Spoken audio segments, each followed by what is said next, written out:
What would you sacrifice to save the place that raised you? And what would you risk to protect the child who depends on you?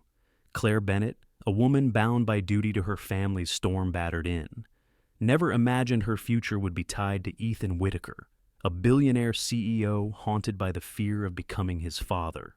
One signed contract promised survival, her mother's roof repaired, his guardianship secured. Yet, paper agreements can't dictate the rhythm of a heart. Can a relationship born of necessity become something genuine? Will the world believe in their story before they themselves do? And when storms both coastal and personal begin tearing at their fragile bond, which light will guide them home? This is not just a love story. It's about dignity tested, family redefined, and the quiet courage of showing up when it matters most. If you believe in stories where love grows from unlikely beginnings, where storms turn strangers into family, then stay with us. Don't forget to like, share, and subscribe so you won't miss a moment of this journey. Let's begin Contract of the Heart, an unforgettable love story between a billionaire CEO and his secretary. The email landed in Claire Bennett's inbox with the bluntness of a hammer striking glass. Final notice.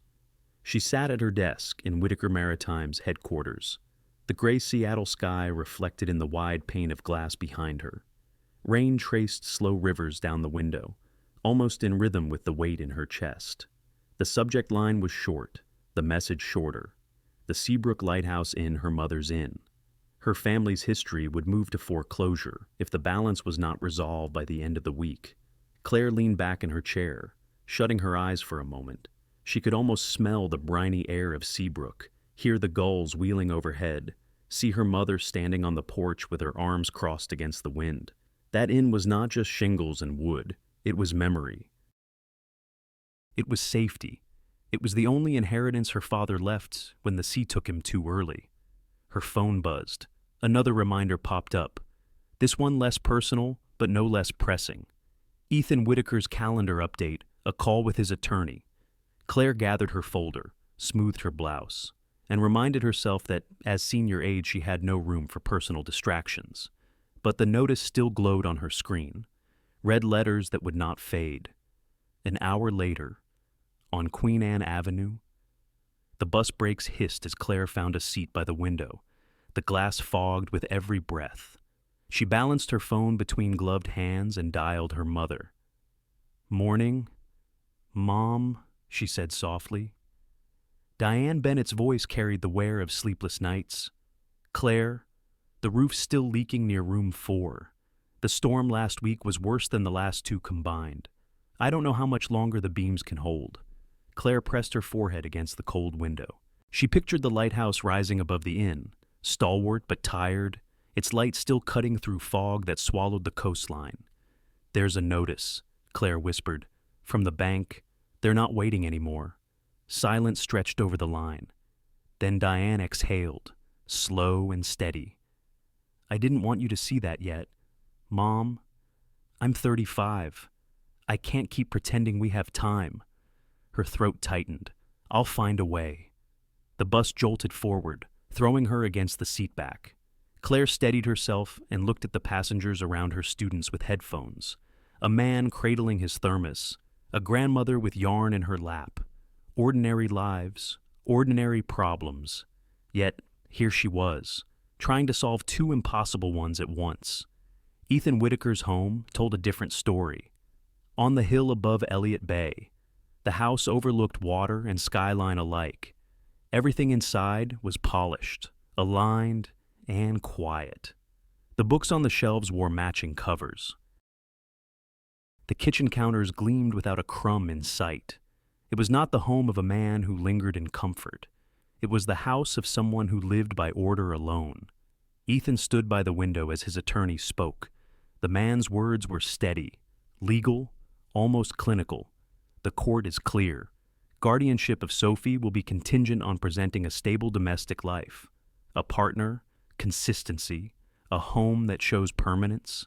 Sophie, 10 years old, his niece, his sister's child, the one person who looked at him without judgment, who still believed he could be more than the hard edges he showed the world." Ethan's jaw tightened. I've provided schooling, health care, every security she could need. Yes, the attorney replied, sliding papers across the glass table. But the judge wants more than resources. He wants evidence that Sophie will grow in a family, not just a household. The word echoed in Ethan's mind. Family? It tasted foreign. His father had not left him that model. Wealth, yes. Authority, yes. Warmth, no. He feared he had inherited the same absence, a lineage of order without tenderness. That afternoon, Claire carried Ethan's schedule into his office, the storm still hammering the city. He looked up from the attorney's documents, eyes sharp but tired. "You've been quiet," he said, noting her careful steps. She hesitated, then placed the folder on his desk. Just a long morning. Something in her tone, perhaps the weight she could not hide, made him pause. Ethan was not a man prone to personal questions, but for reasons he couldn't name, he asked anyway. "Is it your mother's inn?" Her eyes flicked up, startled. "You know about that. I know the Coastal Storm Relief Fund flagged unpaid claims," he said evenly. "I know banks don't wait forever." The words stung, not because they were harsh, but because they were true. Claire folded her arms, trying to keep composure. Then Ethan leaned back, studying her with the precision he reserved for contracts. "What if there were a way to solve both our problems?" She frowned. "What do you mean?" He tapped the attorney's file. "The court wants me to appear settled. Your family needs the inn's debt retired. We structure an agreement 1 year, a contractual engagement. You and I share a home, make appearances, lead a charitable project for coastal recovery. At the end, your mother keeps her inn, and Sophie stays with me." The room seemed to shrink. Claire felt the blood rush in her ears. Marriage, or the shadow of it. Not real, but real enough to change everything. "My God," she whispered, "you're serious." "Entirely." His gaze did not falter. That night, back in her small apartment, Claire set the folder on her kitchen table. The contract was clear, detailed, almost cold in its certainty. 12 months of her life, scripted in clauses and signatures. In exchange, her family's legacy might survive. She filled the kettle, waited for the whistle, and poured tea she barely tasted. Outside, rain tapped against the glass like fingers urging her forward. Claire picked up her mother's old lighthouse keychain, the brass worn smooth from years in a pocket. She closed it in her palm, feeling its weight. Pride pulled one way, duty another. She could almost hear her father's laugh, her mother's voice calling guests in for breakfast, the creak of the old wood floors. Her pen lay uncapped on the table. The dotted line waited. She did not sign, not yet. Instead, she whispered into the quiet, just one night. The contract stared back, silent, while the rain fell steady beyond the window. Ethan's house was cedar and glass, perched on the hill like a watchtower. When Claire arrived for the tour, the rain had just stopped, leaving the deck damp and shining. The scent of salt air drifted up from the bay below. Inside, the silence spoke first.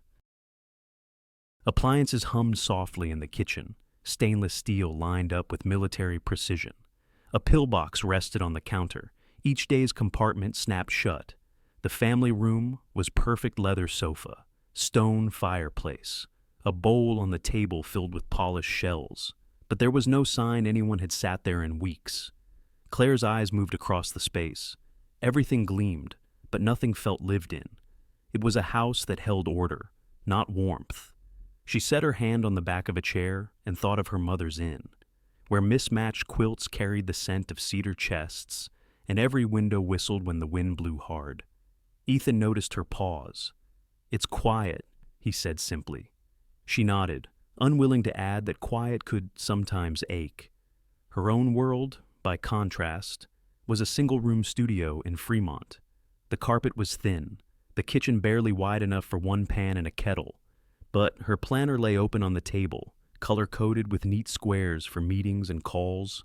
On weekends, she folded tarps and packed tools into a canvas bag for the bus ride to Seabrook, where she patched leaks and sanded shutters with her mother.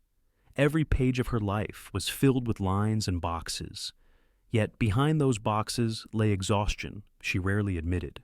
She thought of that planner now as she sat across from Ethan in his dining room, a stack of papers between them. The contract was precise: cohabitation, joint appearances at community and company events, a shared calendar, a strict agreement on privacy, no interviews, no leaks, 12 months. With a clean exit clause at the end, there was no intimacy clause. That absence was written as clearly as the rest: respect, yes; obligation, no. Claire read every word slowly. Her pen tapped against the table. "My conditions," she said at last. "My mother's privacy is not negotiable. She doesn't need reporters or board members showing up at her door. I keep my work autonomy. You may be my employer, but this arrangement doesn't erase my judgment and financial transparency. No surprises hidden in fine print." Ethan listened without interruption. When she finished, he slid one sheet forward. "My conditions. Sophie and my aunt must be shielded from gossip. The board must see stability, not scandal. I will not allow doubt to weaken their confidence." His tone was clipped, but his eyes held something harder to read. Fear, perhaps, though buried deep. Claire traced a fingertip along the margin of the paper.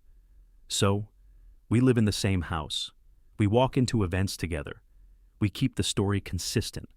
For a year. For a year." Ethan confirmed. The practical details came next. Move-in date, 2 weeks. First public appearance, Vivian Carlisle's waterfront gala. Sunday garden lunch with Aunt Ruth. To present the arrangement in the gentlest light, Claire wrote each item in her planner, the same neat squares she used for bus rides and bakery stops. This time, the ink bled slightly into the paper, as if even the page carried the weight. At last, only the signature remained. Claire held the pen loosely, then tightened her grip. Her hand stayed steady, trained by years of schedules and contracts. But her chest betrayed her, fluttering with the memory of her father's calloused hand, passing her the lighthouse keychain before his last voyage. "Take care of the light," he had said. Was this taking care or surrender? She looked up. Ethan sat straight, expression unreadable, though his thumb pressed hard against the edge of the table. They were two people about to lock themselves into a story the world would believe, even if their hearts did not. The clock ticked. Rain tapped again at the glass. Claire lowered the pen and signed. The sound of her name scratching across the line felt final, like a door closing. Her hand did not shake. Her heart did. Later, back in her apartment, she slipped the signed copy into a plain folder. On top, she placed her bus pass. The plastic was worn at the edges. The ink faded, but it was her talisman, the proof she could still cross the distance between city steel and coastal wind. She set her alarm early. Tomorrow, she would begin packing. The kettle whistled, sharp in the quiet. She poured hot water over a waiting tea bag, the string curling as steam rose. The rain had stopped outside, but the pavement still gleamed. She sat at the table, the folder before her, the bus pass resting like a promise on top. Sleep would not come easily. The year had already begun. The first night in a new house tells the truth a contract never can. It tells who moves quietly in the dark, who remembers how you take your tea, who listens for footsteps down a hall that no longer echoes the same. Claire carried her single suitcase up the polished staircase, her hand brushing the cedar rail. The walls glowed faintly under the skylights, rain ticking against glass overhead. She could smell lemon polish, the faintest trace of cedar smoke, and something floral she couldn't place: lavender, perhaps, tucked into linen drawers. A voice rose behind her. "You must be Claire." Aunt Ruth stood in the hall, pearls resting neatly at her collar, cardigan sleeves pushed up as though ready to take on the world. Her eyes were bright, quick, and mischievous. Then, as if a cloud drifted across them, her expression shifted to fog distance before clearing again. "I'm Ruth," she said firmly, patting Claire's hand. "Michael's sister left us a treasure in Sophie. And now, it seems, in you." Claire flushed, unsure how to respond. She followed Ruth toward the kitchen, where the older woman moved with surprising confidence, pulling mugs from the cupboard and setting a kettle on the stove. "Evening tea," Ruth announced. "House rule." The kettle began to hum. Claire noticed the way Ruth's hands, though spotted and thin, were steady. She also noticed Ethan leaning in the doorway, watchful but silent, as if measuring this new intersection of lives. Sophie appeared then, hair still damp from her shower, socks mismatched. At 10, she carried both a child's openness and a wary reserve. She studied Claire the way a puzzle is studied piece by piece, edge before center. "Hi," Claire offered, kneeling to Sophie's level. Sophie's gaze dropped to the lighthouse keychain hanging from Claire's tote. "That's from Seabrook," she said softly. Claire's heart lifted. "It is. My father gave it to me. He said it kept storms away." Sophie reached into her own pocket and pulled out a small sticker book, the kind with colorful squares and glittery borders. She tore one neatly, a small lighthouse glowing red, and pressed it onto Claire's planner page. "Now you have 2 lights," Sophie said. The bond sparked quietly, in stickers and shared symbols. But it was a start. The next morning revealed the first friction. Claire, used to efficiency, had risen early and reorganized the mudroom, shoes paired, coats rehung, backpacks aligned by the door. A labeled basket held keys and bus passes. When Ethan entered, his brow furrowed. "I had a system." Claire looked at the neat rows. "Your system had Sophie's rain boots in the pantry." He pressed his lips together. Control was his comfort, and she had shifted it without asking. But later that morning, as Sophie tugged on her boots without complaint and slipped her backpack over one shoulder, Ethan noticed something: no tears, no scramble, no forgotten lunchbox. The morning was calmer. He said nothing, but his eyes softened as Sophie ran out the door. By Sunday, rain drummed steady on the skylights. Ruth insisted on a tradition. "Soup and stories," she declared, setting a pot of chicken broth to simmer every Sunday. "You'll see." The kitchen filled with warmth, steam rising, carrots sliced, the scent of thyme and garlic seeping into every corner. Ruth stirred slowly, sleeves pushed high, pearls gleaming even above the stove. Claire chopped parsley, Sophie grated cheese, and for the first time, the house carried more than quiet. After bowls were ladled and spoons set down, Ruth leaned back and began a tale of her girlhood, of sailing across the bay in a skiff too small for the wind. Her words meandered, bright and then lost, circling back with sudden clarity. Sophie listened wide-eyed, interrupting with questions.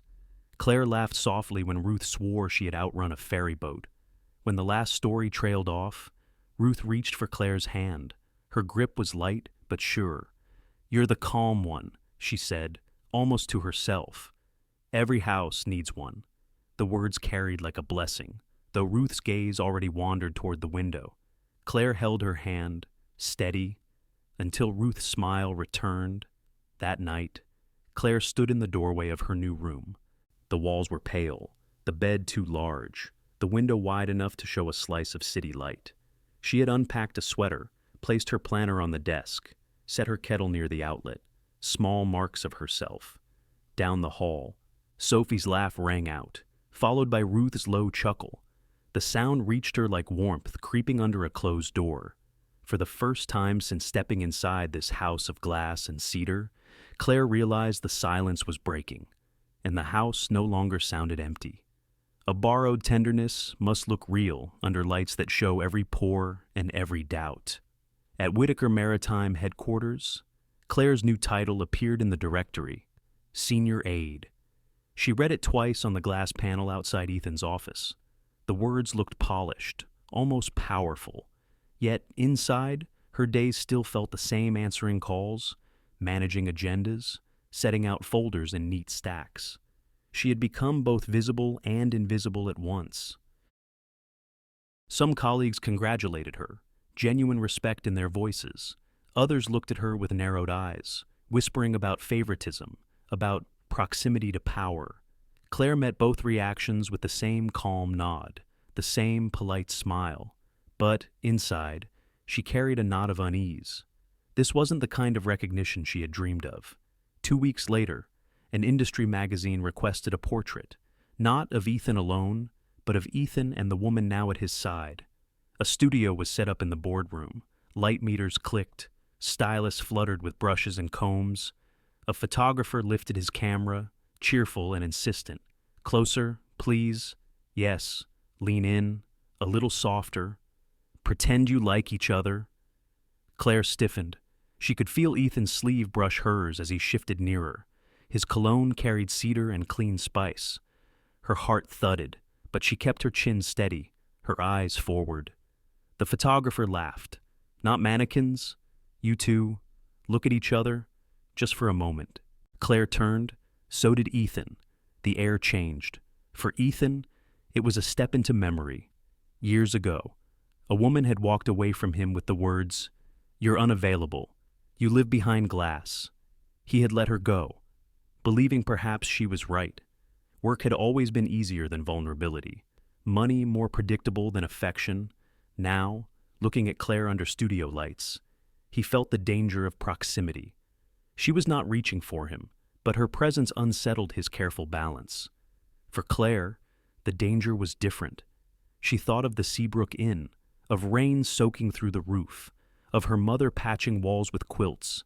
She feared being mistaken for a climber, someone who leveraged her family's misfortune into status. She wanted no part in that story.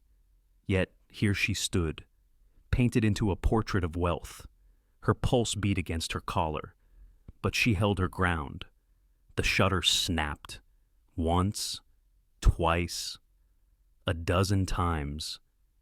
Claire exhaled slowly. She thought the moment had passed. Then the photographer lowered his camera, grinning. Perfect. That one will speak. On the screen, the captured image glowed. Ethan's eyes softened, almost unguarded.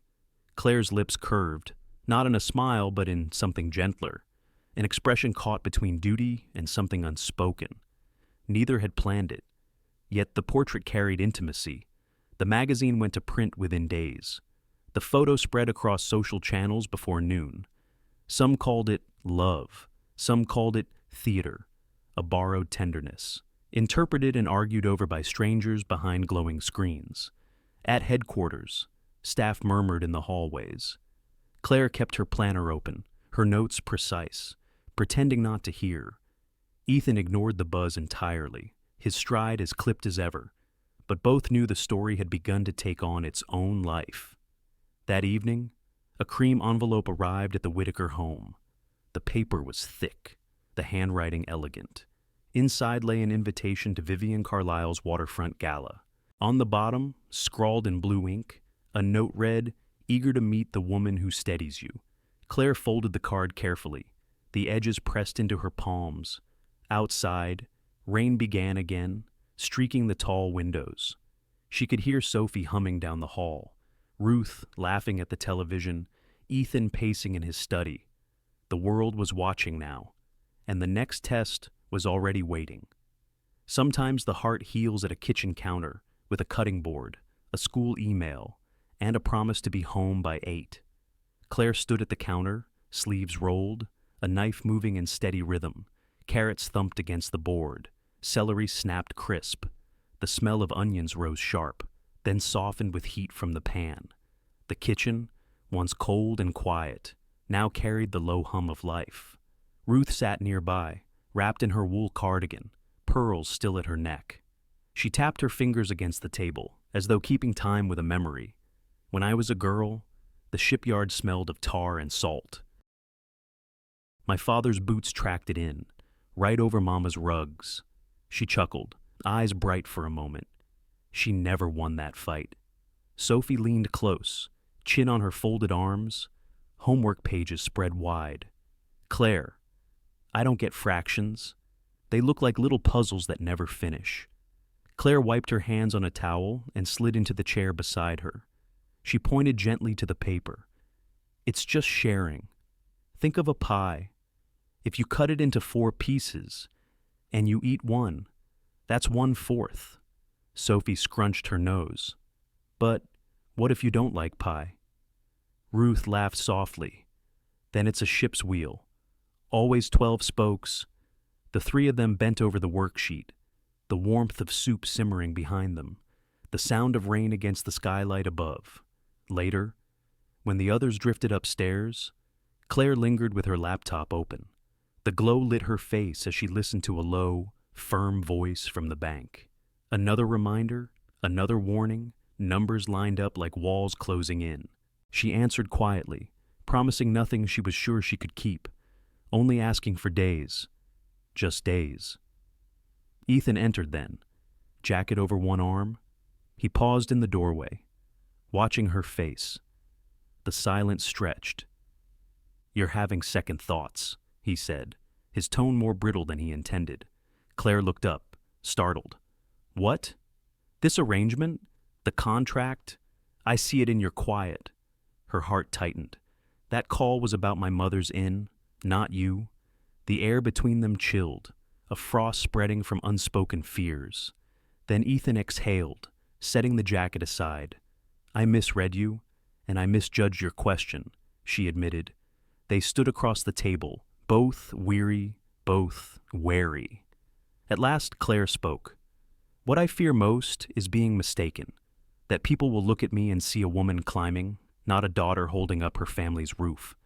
Ethan's voice was low. "And I fear they'll see me as my father, cold, transactional, incapable of love."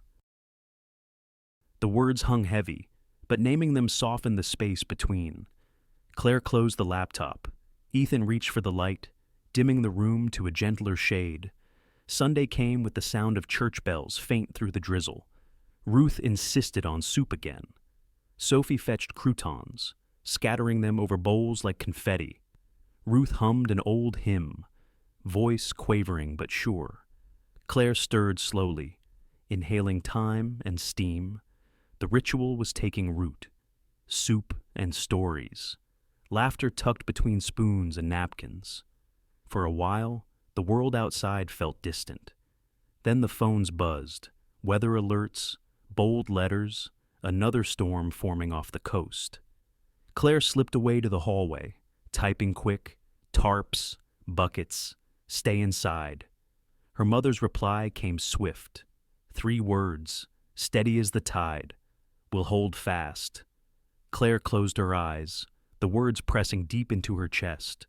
She returned to the kitchen, where steam rose and voices mingled. Sophie's stickers covered another planner page. Ruth's hymn lingered. Ethan, at the counter, poured water into glasses with hands steadier than his heart. The storm was coming, but in this kitchen, for 1 hour, small mercies held. One missed recital can echo louder than 100 board meetings kept on time. The rain had been steady all day, the kind that blurred windshields and slowed traffic to a crawl. Ethan sat in the back of a car, phone pressed to his ear, listening to a crisis unfold overseas. A contract threatened to collapse. Investors demanded answers. The call stretched from minutes into hours. He glanced at his watch. Sophie's recital began at 6. By 6:30, he was still on the call, voice clipped, eyes sharp. The driver edged forward through a jam of red taillights. At 6:45, Ethan ended the call, his throat dry, his chest tight. The car moved too slowly, the rain falling harder, each mile another measure of regret. At the school auditorium, Claire slipped into the seat Sophie had saved for him. The violin case sat open at her feet, a tiny program folded in half beside it. Claire touched Sophie's shoulder. "Your uncle's caught in traffic," she whispered. Sophie nodded, lips pressed thin, eyes fixed on the stage. When her turn came, she rose with quiet bravery. The bow trembled slightly in her hand, then steadied. Notes lifted, fragile but clear, filling the room with a melody that was both tentative and proud. Claire clapped the loudest, hands aching from the force of it. She gathered Sophie close afterward, tucking the program into her planner as if to save the moment in ink. At home. Sophie curled on the couch under a quilt. Claire sat beside her, recounting the recital as though narrating a story. "You stood straighter than anyone," Claire said softly. Your bow arm never wavered. And the last note, did you hear how the room went still? Sophie leaned against her, the disappointment easing. Ruth watched from her chair, pearls glinting, eyes sharp. She gave a small nod, the kind a captain might give when spotting shore after a storm. Ethan entered near 9, rain still dripping from his coat, hair plastered to his forehead. He stopped in the doorway at the sight of Sophie half asleep, Claire's hand resting lightly on her shoulder. The quilt rose and fell with each small breath. Claire looked up, her gaze steady. Not cruel, not cold, simply steady. "You missed her," she said quietly. Ethan set his briefcase down, water pooling at his feet. "I did." The words hung heavier than the rain. He knelt, brushing damp hair from Sophie's forehead, whispering her name, though she slept. His chest ached with the truth. This was not the first time he had chosen work. It was a pattern, carved deep. Later, when Sophie was in bed, he found Claire in the kitchen rinsing cups. He leaned against the counter, soaked shirt clinging to him. "I've spent years telling myself the company comes first," he admitted. "But every time I choose it, I lose something I can't replace." Claire dried her hands, folding the towel neatly. Then stopped choosing it that way. The next morning, Ethan opened his planner. Black ink already filled the pages meetings, calls, deadlines stacked like walls. He took a pen and drew new lines, this time across board meetings and travel days. Recital, school conference, Sunday lunch. He wrote them in ink, not pencil, permanent, non-negotiable. Claire saw the notes later and said nothing, but inside, a small chord of hope stirred. That afternoon, an email pinged into Claire's inbox. She read the subject line twice. "Emergency grant interview scheduled." Her eyes widened as she scrolled. The date was clear. The same evening as Vivian Carlisle's waterfront gala. She leaned back in her chair, the weight of two worlds pressing hard again. One demanded presence under chandeliers and cameras. The other, at a small desk with grant officers, offered the inn its only chance of survival. Outside, the rain eased to a drizzle. Inside, Claire felt the first tremor of another fault line forming. Family asks questions the public never thinks to ask. Who shows up on foggy mornings? Who knows your song? Sunday dawned gray. The garden behind the Whitaker home wrapped in mist. The hydrangeas bowed heavy with moisture, their blue blooms dulled by fog. Ethan had arranged for a long table to be set beneath the cedar arbor. China plates and linen napkins laid out as if clarity might cut through haze. Aunt Ruth sat in her chair, pearls in place, gaze wandering. Claire noticed the way Ruth's fingers drifted over the tablecloth as though searching for bearings. She leaned close, brushing Ruth's hand gently. "Lemon verbena," Claire said, plucking a sprig from the garden bed and holding it beneath Ruth's nose. Ruth inhaled deeply. A smile tugged at her lips. "Yes, Mama's sachets. She kept them in drawers so the moths never won." Her eyes sharpened, at least for a moment. Later, when the fog thickened again, Claire began humming a hymn, soft and steady. The familiar melody coaxed Ruth back to clarity, her lips moving with the words she remembered by heart. At the far end of the table, a board member had joined for lunch. Mr. Alden, gray hair slicked neatly, glasses perched low. He spoke little, choosing instead to observe. His wife, gentle and curious, made light conversation, but his eyes lingered on every exchange. Claire felt the weight of that scrutiny, but did not let it stiffen her. She poured tea, steady hand to steady cup, listening as Sophie chattered about school projects and violin practice. When Ruth drifted again, Claire touched her wrist, guided her gently back with a story about seaside picnics. There was no performance in her care, no gesture crafted for the observer, only instinct, only love expressed in small, consistent ways. The conversation circled to the word home. "Mr. Alden's wife asked softly, "What makes a house feel like one?" Ethan cleared his throat, perhaps ready with a statement about stability or permanence. But Claire spoke first. Home, she said. Voice, even, is where care shows up daily. Not grand gestures, not public display, just the rhythm of someone remembering your tea or listening to your story twice because the first time you forgot you told it. Ruth chuckled faintly, squeezing Claire's hand. Sophie nodded, her braid brushing her shoulder. Silence followed, not uncomfortable, but full. Ethan looked at Claire across the table, his own answer caught in his chest. He realized she had done more in a single afternoon to ease tension than all his speeches to investors combined. She carried warmth the way he carried order, and the board member saw it too. By dessert, Mr. Alden had softened, his questions thinned, his posture eased. When he rose to leave, his wife lingered a moment, her hand warm on Claire's arm. "Thank you," she whispered, "for how you look after them." That evening, an email arrived in Ethan's inbox, from Alden's wife. A short note, no more than 3 lines. "You don't need to prove the arrangement. I've seen enough." She steadies the room. Ethan read it twice, then looked across the hall to where Claire sat with Sophie, sorting stickers into neat rows. His chest tightened not with fear, but with something harder to ignore. As dusk fell, a courier rang the bell. He handed over a thick envelope, cream-colored, the seal pressed in gold. Vivian Carlisle's final gala pass. Inside, Ethan found the donor list for the evening. His eyes stopped at one name, Victor Langford, the rival who had circled for months. Claire looked up from the couch as Ethan read the page, the fog outside thickening once more. She did not need to ask. The storm inside the walls was about to grow louder. Under a glass roof beside the bay, admiration looks like a rescue until the tide turns. The hall shimmered like a jewel box.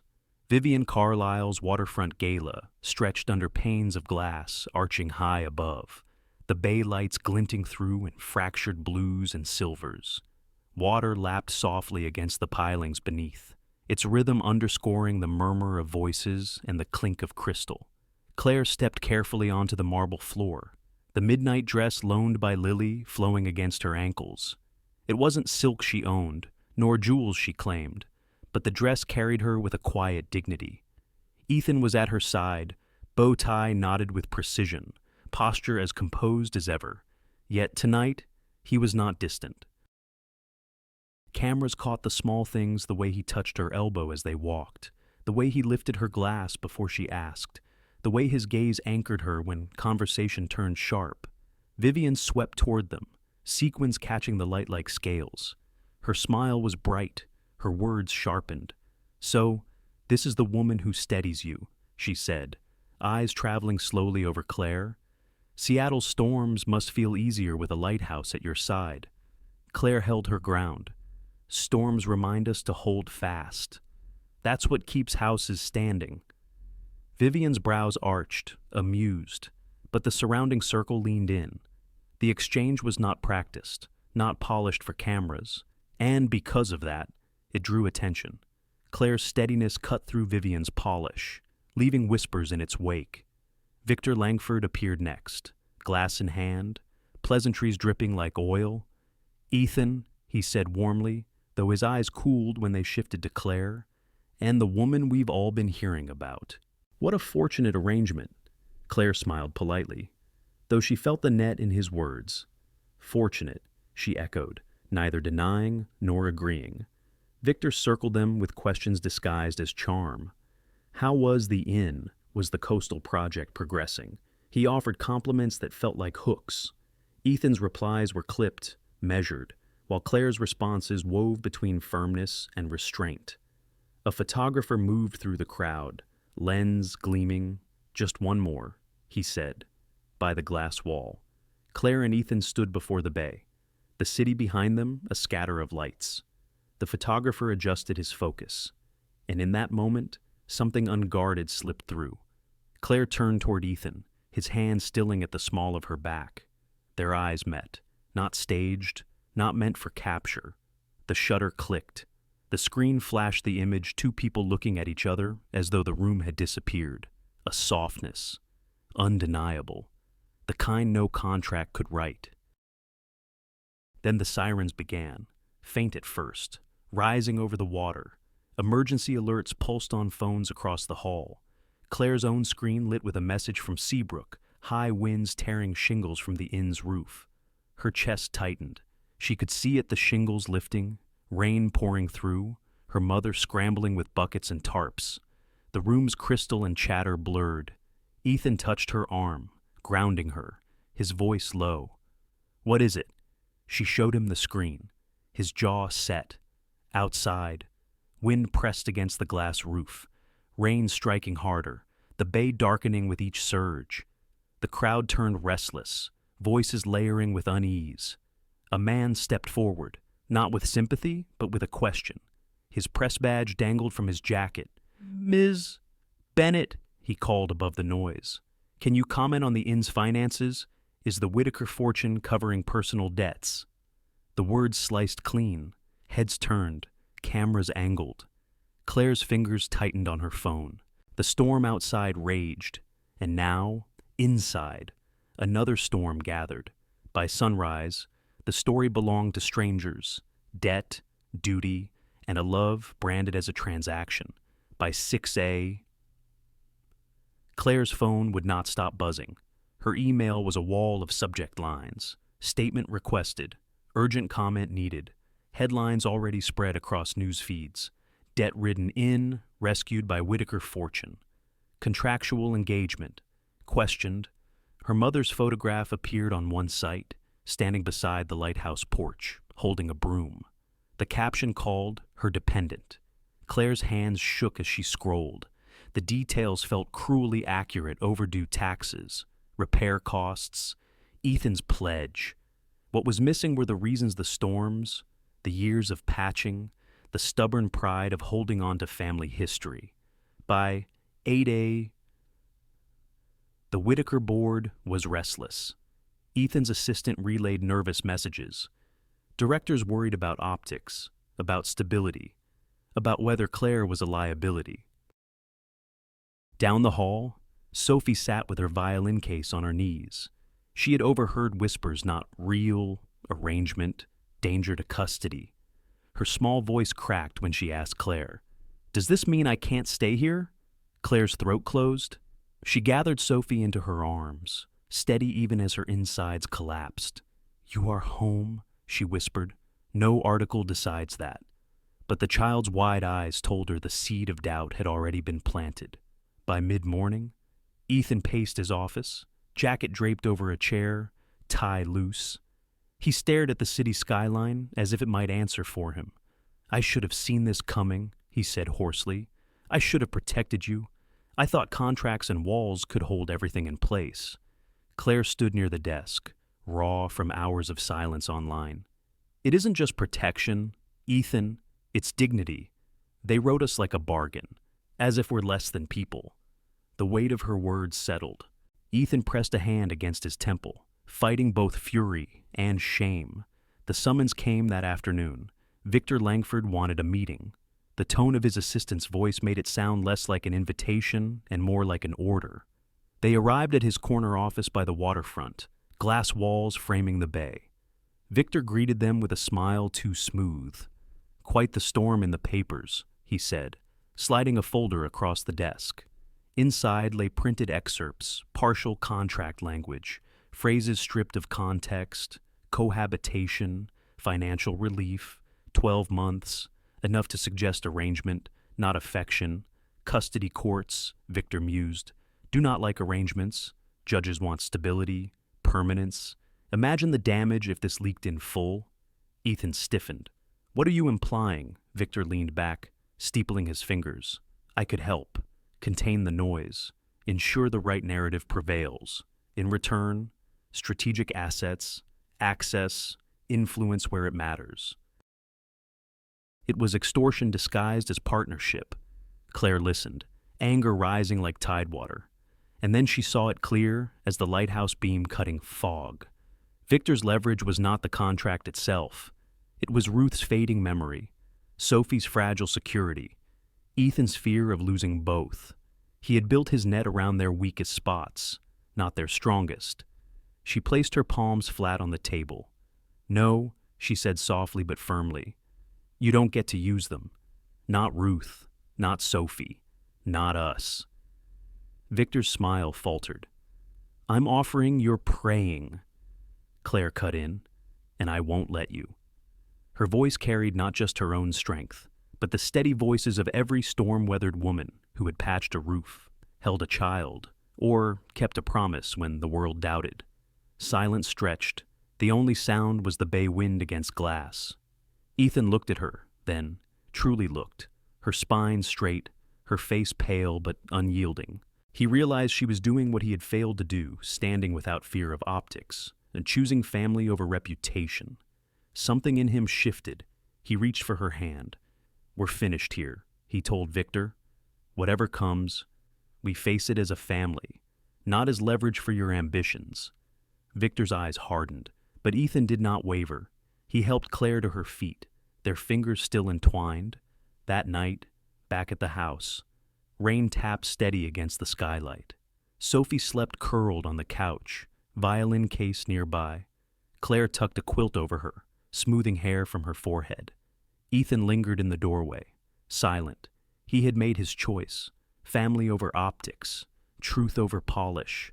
The fallout would be heavy, but the alternative would have cost them more. From down the hall, Aunt Ruth's voice carried faintly. She was on the phone, her tone unusually firm, her words indistinct. Claire paused, listening. She caught only fragments, old friend. Time to settle. Enough games. Then the door closed. Ruth's call ended. Claire didn't know what it meant. Not yet. But something had shifted in the house, as surely as it had in her own heart. When the young were cornered, the elder walked in with the truth kept like a lighthouse logbook. Victor's office smelled of polished wood and expensive ink. The rain had slowed, but the bay outside still swelled with dark water. Ethan and Claire sat across from him, the weight of exposure heavy in their bones. The door opened without ceremony. Aunt Ruth stepped inside, not the fogged Ruth of drifting afternoons, but a woman lucid, dignified, and unblinking, pearls at her throat, coat neatly buttoned, her cane tapping steady on the tile. Victor rose slightly, startled, then tried for charm. Mrs. Whitaker? I wasn't expecting. You weren't meant to, she said simply, settling into a chair beside Ethan. Her voice held no tremor. It carried the steadiness of years. She opened her leather handbag with deliberate care. From it, she withdrew a sealed envelope, the edges crisp, a notary's stamp pressed on the corner. She placed it on the table. Between them. I've known about your agreement since the first week, she said, her eyes never leaving Victor's face. Contracts are not walls. They are mirrors. And I had the sense to add an addendum. Ethan inhaled sharply. Claire froze, pulse in her ears. Ruth continued. The clause is simple. Should genuine attachment form, the contract voids itself, permanently. No clause can be twisted to suggest otherwise. Her words landed like anchor chains dropping into deep water. Victor laughed softly, trying to regain footing. That's convenient and unprovable. Ruth tilted her head, then reached again into her bag. This time she placed a small recorder on the desk. She pressed play. Victor's own voice filled the room. His threats from the previous meeting, sharp and unmistakable custody courts do not like arrangements. Imagine the damage if this leaked in full. In return, assets, access, influence where it matters. The recording ended in silence so heavy it seemed to press against the glass walls. Victor's jaw tightened.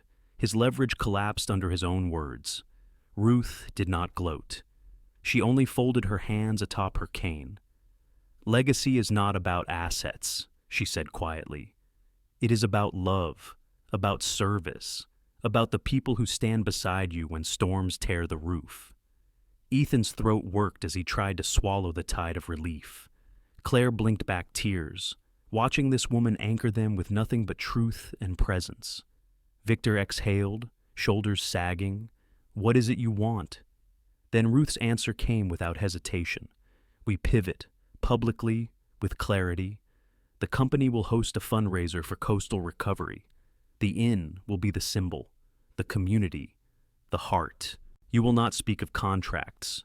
You will not touch family. You will step aside. Victor leaned back, studying her. He knew he had lost. Slowly, he nodded. Reputations cut both ways.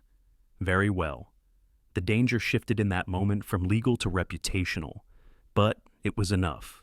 The knife at their backs was gone.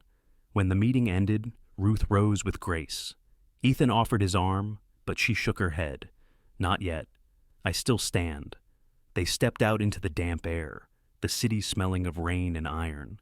Claire walked beside her, still trembling. At the curb, Ruth reached into her coat pocket. Her hand closed around something small. She pressed it into Claire's palm. A lighthouse charm, worn smooth from years of touch. "Keep the light on," Ruth said. Her voice was soft, but it carried like a bell in fog.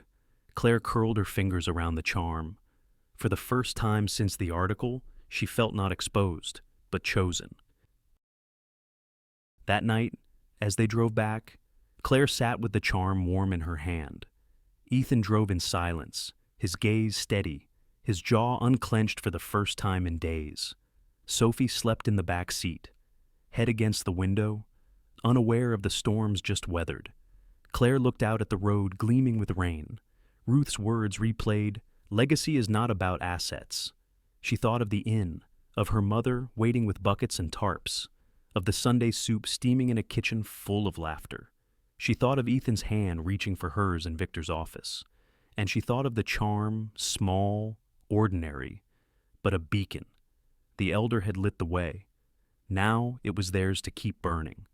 Some promises are made without witnesses at the rail of a ferry, with salt in the air and a ring in a pocket. The weeks after Ruth's intervention moved quieter. The threat of exposure had passed, yet Claire's chest still held questions. What was real? What was still performance?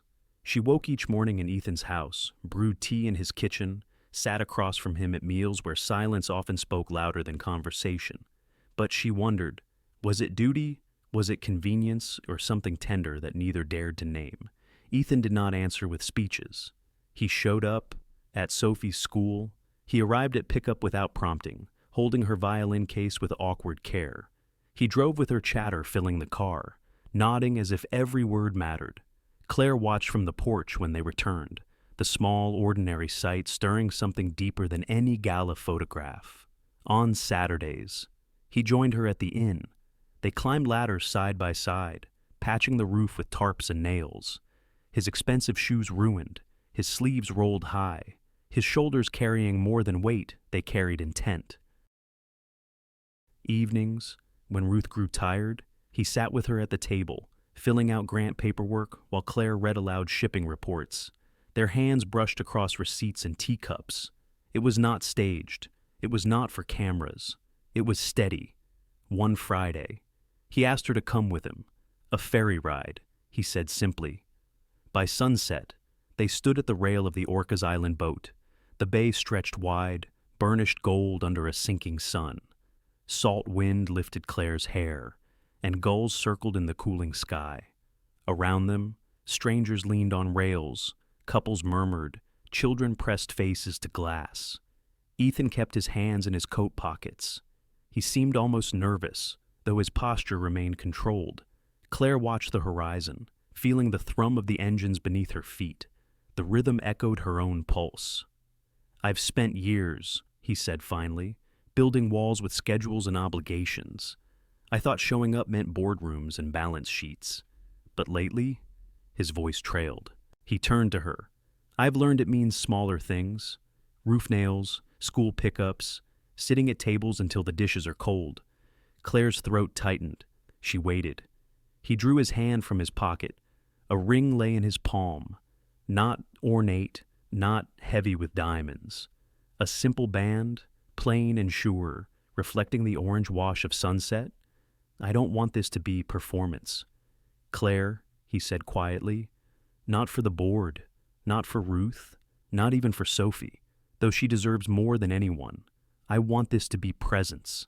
I want to keep showing up, every day, with steady hands, not because a contract demands it, Because I choose it. The ferry horn sounded in the distance, low and long. Claire's breath caught with it. Her answer formed not in grand speeches, but in the quiet between waves. She thought of her mother's tarps, of Ruth's steady cane tapping against tile, of Sophie's laughter spilling through the halls, of Ethan's shoulders bent under rain on the inn roof. She saw the ring. She felt the lighthouse charm in her pocket, warm from her palm. A light meant to guide through fog, pressed into her hand by Ruth. Yes, she whispered, soft but clear. Ethan's eyes closed briefly, as if a weight he'd carried all his life finally eased. He slipped the band onto her finger. Her hand trembled, but it held. She reached into her coat, drew the lighthouse charm, and pressed it into the same pocket where the ring box had rested. Two tokens together, now guidance and promise, light and steadiness. The ferry continued forward. Waves struck against the hull. Claire leaned into the rail, Ethan beside her, their shoulders nearly touching. The horizon blurred, gold sliding into indigo. For the first time, she did not wonder what was real. She knew. The contract ends. The covenant begins. The chapel near the marina smelled faintly of salt and cedar. Wooden pews shone with polish, sunlight spilling through clear glass windows. Outside, masts swayed with the tide, lines creaking, gulls crying overhead. Claire walked slowly down the aisle. Her dress was simple linen, hem brushing the wood. In her palm, she carried no bouquet, only the small lighthouse charm Ruth had pressed into her hand weeks before. Ethan stood at the front, dark suit pressed, his eyes steady, not with grandeur but with presence. The hymns were coastal ones, songs of anchor and tide, of storms endured and shores reached. Sophie's clear voice joined the congregation, higher than the rest, a note of promise. After the vows, Ruth rose with her cane. Her words were lucid, her gaze bright. Contracts are paper, she said. Covenants are flesh and breath. These two have chosen covenant. Her toast was short, steady, and everyone felt its truth. Then Sophie stood on a small stool, unfolding her essay from school. The title in large, penciled letters, What Home Means. Home, she read, is where someone waits for you. Where the lights stay on in storms, where soup tastes the same even if the bread changes. Home is not perfect. It just has to be steady. Claire felt tears sting as she pulled Sophie close. Ethan rested a hand on both their shoulders, his expression quiet, undone. The week after, the guardianship papers were finalized. Sophie's place was secure. The board steadied, no longer whispering. Vivian Carlyle, moved by Ruth's words, made a donation to Coastal Relief and offered a public apology for the barbs she once delivered with a smile. Life turned, not sharply, but like a ship finding its course. Months later, the inn reopened. Its white siding gleamed new, the roof patched with care and donations from neighbors. A wide deck stretched toward the water, built by volunteers, its boards smelling of fresh pine. On Sunday evenings, people gathered there. Soup simmered in wide pots. Stories carried on the salt wind. Sunday. Soup and stories became not just a family ritual, but a community one. Children ran with croutons in their pockets, tossing them like confetti. Elderly voices sang old hymns while bowls clinked. The inn was no longer just a place to sleep. It was a harbor. Ruth's memory ebbed and flowed like tide. Some mornings she sat lost, eyes distant. But when lemon verbena scented the air, when hymns began, she returned, smiling, pearls shining at her collar. She tapped her cane to the rhythm, nodding as if she still kept watch from the lighthouse stairs. Ethan, once driven by schedules, changed company policy. No more meetings on Sunday evenings. Family time written in ink, not pencil. He stood at the deck railing, Sophie leaning beside him, Claire at his side, the sound of laughter rising around them. There was no twist left to fear. What began as performance had become practice. What was practice had become identity. Night fell slowly over the coast. The lighthouse beam turned its faithful arc across dark water. One sweep, then another. The windows of the inn glowed warm. Inside, soup steamed, voices mingled. A hymn floated up like a prayer. Claire set the lighthouse charm on the sill. Ethan poured water into glasses. Steady hands never hurried. Sophie placed her violin case near the fire.